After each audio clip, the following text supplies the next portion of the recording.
for Talk is a community betterment service.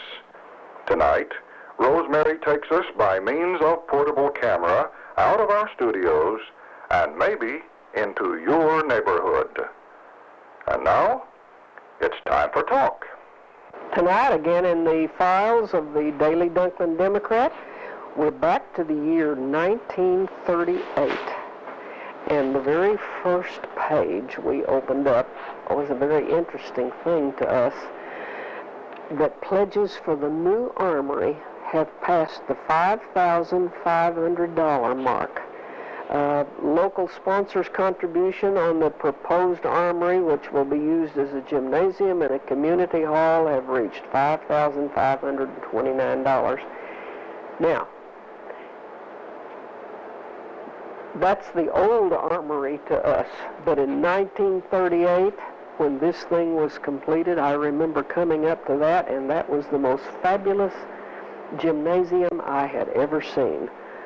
And here's the beginning of the pledges that had to be raised locally, and it was going to be done by WPA, Works Progress Administration, Labor. Well, we have a gentleman here who was here when we laid the cornerstone. Actually, he was here almost 100 years before we laid the cornerstone, but it's T.A. Brown, and T.A. remembers all about this town when it was new. But T.A., you do remember when... Rosemary lies about other things, too. No, I can remember when this was started in 1938, and at that time, this was a paved street out here. I mean, it wasn't a paved street. It was sand street. This was sand. What is this, cedar? What is this? No, this is Electric okay. Street. Electric Street was sand. This was a WPA project. Mr. A.L. Tetley, who was a local man here, was in charge of the construction. The first occupancy I can remember of this was in 1939, at Easter Sunrise Services. It was brand new. Brand new. Brand new. The Ministerial Alliance. First thing, the Ministerial Alliance, it had this sunrise service. And I also remember something else that was kind of funny. It snowed that Easter, which was a little bit unusual. Yeah. And this street being made of sand, was a little dip out there about where the sidewalk, just past the sidewalk, and these nice ladies coming in all dialed up for the Easter sunrise service. They would step off in that little thing, and you'd hear more hollering and going on anything like, well, that's... And you were standing up here enjoying the whole thing? I'm not going to tell you what I was doing. All I knew as I came, and we had a nice crowd. It was inside. I don't remember where we had to come in or not. Back in those days, we would have it on the football field. I remember this is before Jones Park. Yeah. We have it on the football field out here. And, of course, they could have planned to have it at the football field. I don't remember. All I do remember is we had it on the inside. And you may have come in because it did snow. Could have been. I remember coming up when I was, I think in 39, they had the Marine Band. Had the Marine Band, yes. Here, and they bussed us in from Cardwell. And give Dr. J.C. Mills credit for that. And I walked into this thing, and I thought it was the most grandiose thing I had ever... There was nothing like it. That's right. And this was a new type of construction, too, at that time. This is not just a regular building. It's a new type of construction.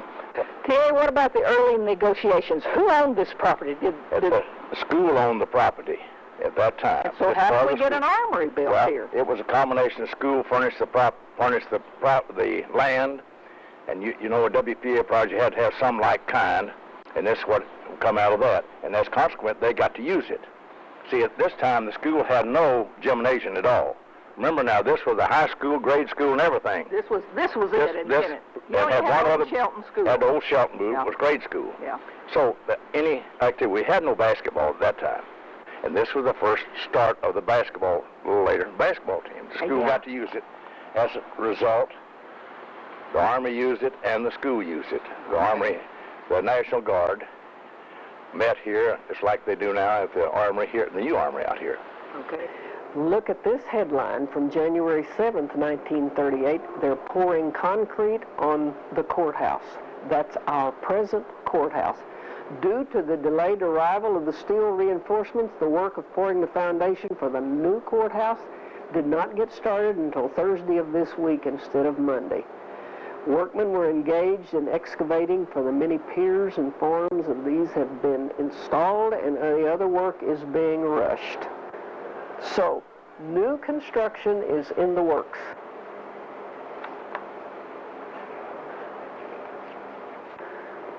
March 18, 1938, and a lot of you are sitting in the audience today will remember this.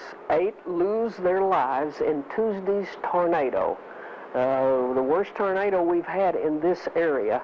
Dunklin and Pemiscot counties in the path of a twister, and 8 persons were killed, 100 houses, barns, and other buildings destroyed, and I remember driving up to Caruth to see the damage there. But here is a picture, all that was left of Harkey's Chapel Church. And this gentleman has come out to see what can be salvaged. There are pews, a few pews that are left standing, and they were making preparations to move the piano and anything that might be salvaged. And then, of course, they give the list of the names of the known dead. The twister originated south of Crossroads below Zenith and came through Caruth, Liberty, Tawapati, and I think that's the time that the school, Caruth School, was blown down, right? Am I remembering that correctly? That belonged to Mr. and Ms. Ben Henderson, and they parked this car across the road from the Tawapati School, and they sought shelter in the school from the approaching tornado. And after the storm, it was in a field east of the school, at least 100 yards from where it had been parked. And here is a scene at Caruth, yes. From Highway 25 looking east at Caruth. What a path of destruction that cut right through Dunklin County. What a historic day this was for Kennett. Tuesday, February 26th, 1935. And look at the headlines. Kennett wins over Arkansas Missouri Power Company. Kennett's pushed to have their own electric plant, their own power company, and of course it was being blocked by Arcmo. 20, 30 years later, there'll be the same sort of thing for the gas franchise, and that was also blocked. But here it is, Kennett wins over Arkansas Missouri Power Company. The power company first attempt to refute the city's action in the securing of a municipal light plant, and it filed suit for a permanent injunction against the municipal plant's construction. And of course there was a lot of legal work that went on. The city would file a motion to resist the application for an injunction, and but it has now been settled in court. Kennett wins, and no actual date for the beginning of construction can be set until the city officials confer with the officials of Fairbanks Morse Construction Company. But it was a great day for Kennett. In an interview, and I'm thinking of how many years ago this was, Mr. Dolph Riggs talked about this very battle and his part in that, and we'll show you a bit of that. We went to work and got the loan from the government, had it approved, and had the money here. But we couldn't spend it. What do you mean you couldn't spend it? Well, because we were enjoined by the power company not to spend the money. They kept putting up reasons why, legally, we couldn't put them out of business or even compete with them. Okay, now tell me, what's one reason that they would give that you could not... They had multitude of reasons, and this thing went on for years and years and years.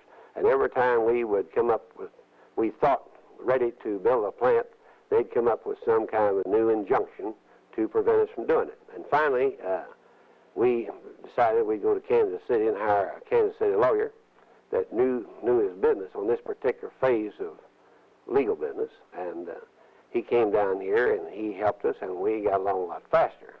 Then along toward the very last, in 41, of course the war hadn't started yet then, but along toward the very last, we thought we were getting ready to build it. And he told us to go ahead and get right ready, and we even placed the orders for all this equipment, which wasn't much, for $139,000. Well, but now that was a big expenditure at that time. At that time. Yes. So we'd placed that, and we'd even had the poles to build a municipal distribution system on the grounds. But at the last minute, they came up with a positive stop, and we got our lawyer from Kansas City down here, And he said, well, I'll tell you. Said, you're not going to build this light plant. Said, they've got you enjoying now, and said, they have really performed a masterpiece. Well, what had they done? What had they done that was really the masterpiece that was going to really stop they come up with an idea that it would be illegal. I mean, they put that on to the court. Now, this is a federal thing now. It's federal. Okay. It's not local. That it would be illegal. Yes. And they went to work, and they proved that we couldn't spend that money under the circumstances. So it was an awful lick. Okay. So we said, is there any way it could be done? He said, yes, there's one way.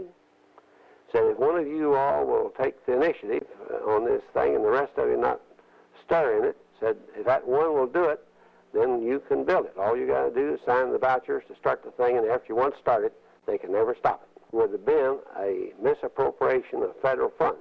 It's the same as somebody embezzling uncle's money.